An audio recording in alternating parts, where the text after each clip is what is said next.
மோசே குட்டி தம்பியா ரொம்ப அழகா இருந்தாரு. அவருடைய அழகை பார்க்கவும் சிரிக்கிற அழகை பார்க்கவும் அவங்களுக்கு ரொம்ப சந்தோஷமா இருக்கு. ஒரு பக்கம் வந்து பார்த்தா இப்ப பிடிங்கிட்டு போய் ஏதாவது செஞ்சுருவாங்களா பயமா இருக்குது. எங்க வீட்லயே ஜோஷ் குட்டி வந்து அந்த குட்டி பிள்ளைல ரொம்ப அழகா இருப்பான்.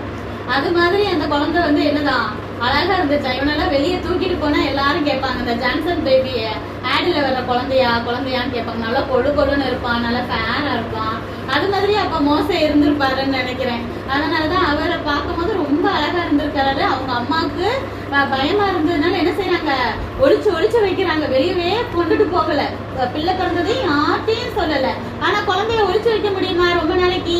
என்ன செய்யும், மொதல் 1 மாசமாவது படுத்து அது பாட்டுக்கு தூங்கிட்டு இருக்கும், பாலை குடிக்கும், தூங்கும். ஆனா 3 மாசம் கழிச்சு 3 மாசத்துக்குள்ள என்ன பண்ணும், சத்தம் போட்டு அழுகும். அழுகிற சத்தம் அது பார்க்கதான் குழந்தையா இருக்கும், குட்டி பிள்ளையா இருக்கும், கை குழந்தையா இருக்கும். ஆனா அழுகிற சத்தம் 4 தெருவுக்கு கேட்கும். அப்படித்தானே? உங்க வீட்டுல எல்லாம் அப்படி தெரியும்ல.